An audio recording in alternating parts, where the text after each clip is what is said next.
श्रोता प्रेमियों, मैं राम सागर शास्त्री आप लोगों के समक्ष रखने जा रहा हूँ मत्स्यावतार की विभिन्न कथाएं। देखिए, मत्स्यावतार को लेकर पुराणों में 3 प्रकार की कथाएं प्रसिद्ध हैं। एक तो ब्रह्मा के सोने के समय उनके मुख से निकले हुए वेदों को हयग्रीव नामक दैत्य चुरा ले गया, इसलिए भगवान ने वेदों का उद्धार करने के लिए मत्स्य रूप धारण किया, जिसमें द्रविड़ देश के राजा सत्यव्रत जो मलय पर्वत पर जल पीकर तपस्या कर रहे थे तथा जो चल रहे महाकल्प के वैवस्वत मनु हैं, कृतमाला नदी में तर्पण करते समय एक छोटी सी मछली उनकी अंजलि में आ गई। उसने अपनी रक्षा की याचना की कि राजन, मैं छोटी मछली हूँ, मुझको जलचर खा जाएंगे, निर्भय जीवन पा जाऊंगी यदि नरपति मुझे बचाएंगे। तो राजा ने उसे कमंडल में रख लिया, परंतु 2 घड़ी में वह 3 हाथ की हो गई। तो राजा ने सरोवर में कर दिया। एक दिन में वह 400 कोस की हो गई और राजा को वेदों के उद्धार हेतु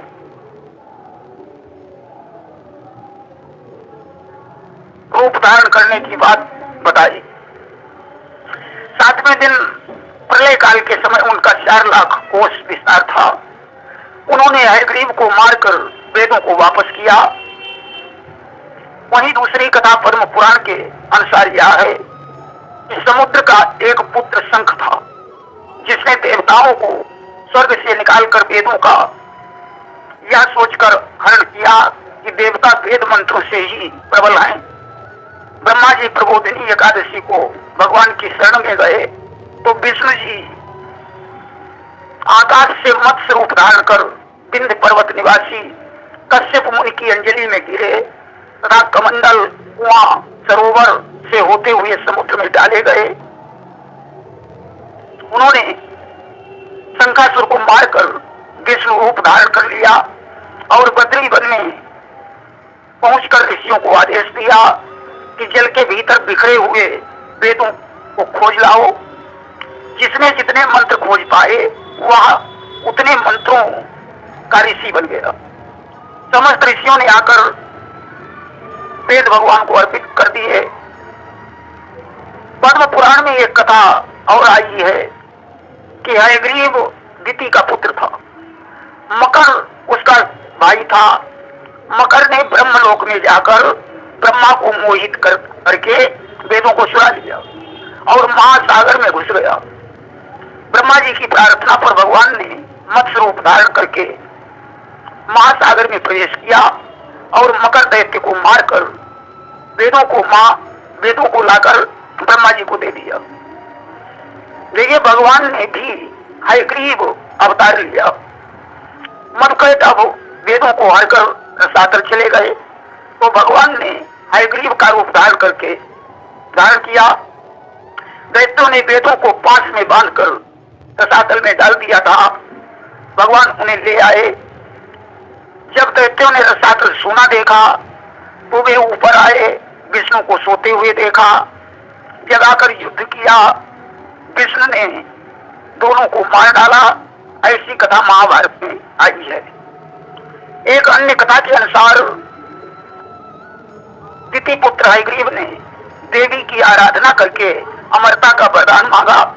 देवी ने कहा कोई अमर नहीं है, तो उसने कहा कि मेरी मृत्यु हयग्रीव के ही हाथों से हो। उसने सोचा हयग्रीव तो मैं ही हूं, अब मुझे मारेगा कौन। वह अत्याचार करने लगा। तब भगवान ने हयग्रीव का अवतार धारण करके उस दैत्य का वध किया। देखिए, चेद देश के राजा वश पर प्रसन्न होकर इंद्र ने उन्हें एक दिव्य विमान दिया, जिससे वे आकाश में विचरते थे, इसीलिए उन्हें उपरिचर कहा जाता था। एक बार वे शिकार खेलने जंगल को गए, जहां उन्होंने भमरा और भमरी की खेल क्रीड़ा को देखा और उनका शुक्र स्खलित हो गया। उस समय उनकी पत्नी ऋतु स्नाता थी, जिसे पुत्र की इच्छा थी। अतः उन्होंने एक पत्ते पर रखकर उस शुक्र को एक बाज के गले में बांधकर अपनी रानी के पास भेज दिया।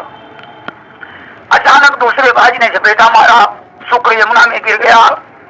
एक मछली जो आद्री नाम की अप्सरा थी, जो ब्रह्मा जी के हिसाब से मछली हो गई थी, उसने उसका पान कर लिया। वह गर्भवती हो गई। मल्लाहों ने जाल में पकड़कर उसका पेट चीरा। एक पुत्र और एक पुत्री उत्पन्न हुए। मछुआरों ने दोनों संतानें उपरिचर को दे दी। राजा ने पुत्र को ले लिया, जो आगे चलकर मत्स्य नाम का धर्मात्मा राजा बना। कन्या के शरीर से मछली की गंध आ रही थी, अतः राजा ने उसे दासराज नामक मल्लाह को दे दिया, जिसके द्वारा पराशर के संयोग से व्यास जी का जन्म हुआ। देखिए, महाभारत में कल के अवतार के विषय में कहा गया है कि जब ब्राह्मण, क्षत्रिय और वैश्य पाखंडी और शूद्र राजा हो जाएंगे, कहीं भी वेद मंत्रों की ध्वनि नहीं सुनाई पड़ेगी, लोग लुटेरे हो जाएंगे। संबल ग्राम में विष्णु यश के घर कलिक का अवतार होगा। परशुराम जी उन्हें वेद पढ़ाएंगे, शिव जी उन्हें शस्त्र की शिक्षा देंगे और उन्हें एक घोड़ा और खड्ग प्रदान करेंगे। उस समय कल के ब्राह्मणों की सेना लेकर म्लेच्छों का नाश करके सतयुग के प्रवर्तक बनेंगे। धन्वंतरी अवतार के विषय में लिखा है कि वे अमृत कलश लेकर समुद्र से प्रकट हुए।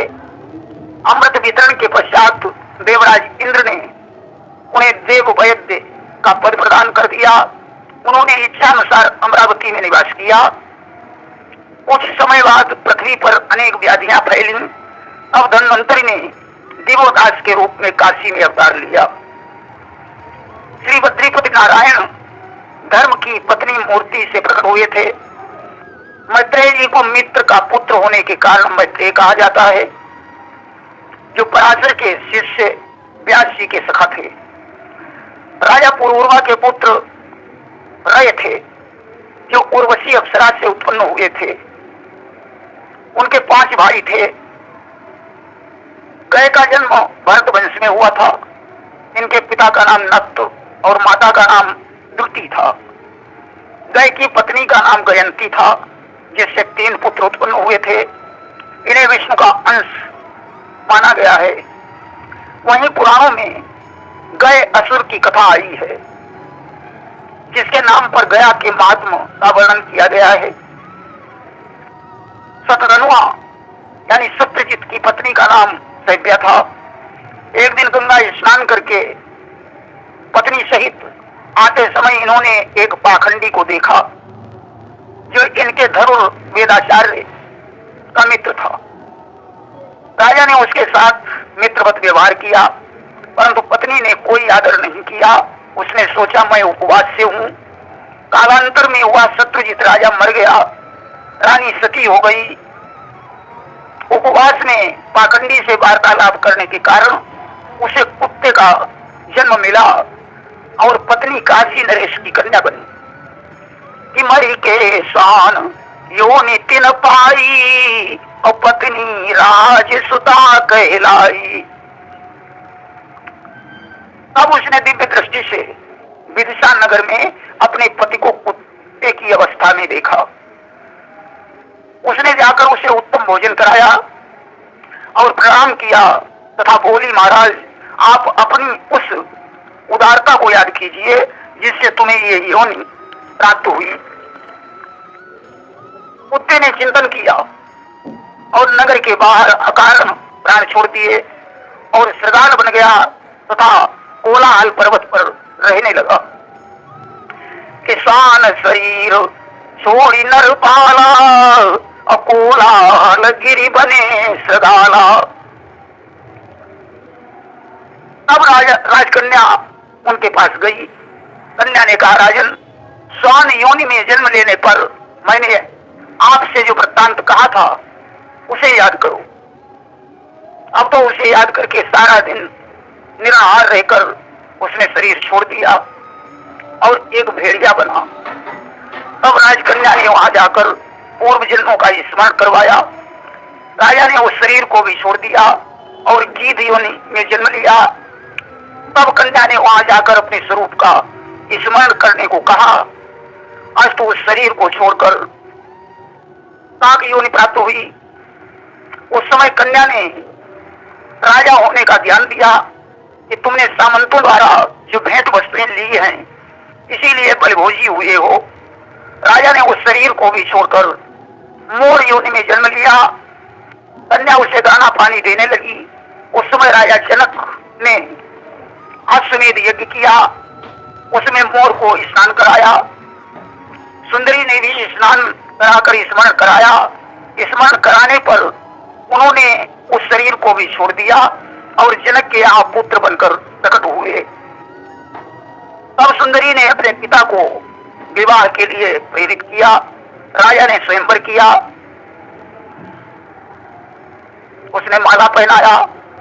पिता के परलोकवासी होने के बाद उन्होंने विदेह नगर का राज्य किया और नाना प्रकार से यज्ञ करके परलोकवासी बने। प्रेम से बोलिए वृंदावन बिहारी लाल की जय।